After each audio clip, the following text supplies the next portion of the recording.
Dati akong nurse for almost 3 years. Nag-work ako sa Ilocos, pero sa Manila ako lumaki. Ang maganda doon, EROR staff po ako. Nakita ko yung front row, nag-work ako, pinagsasabay ko siya. Habang after work, nagpa-front row ako. Nung nag-front row ako, nakakain ko na yung gusto kong kainin.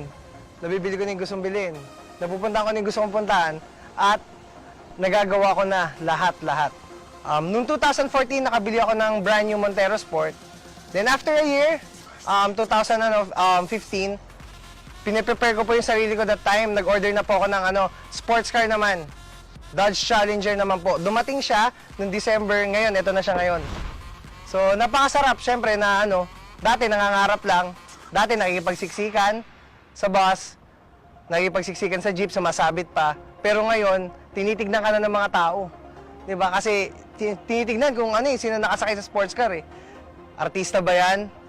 Yung pala, front row member lang. Ang maganda sa front row, di mo na kailangan mag-abroad. Sa front row kasi, kumikita ka na ng malaki, kasama mo pa yung mga mahal mo sa buhay. I'm Xander Alex and I am forever front row.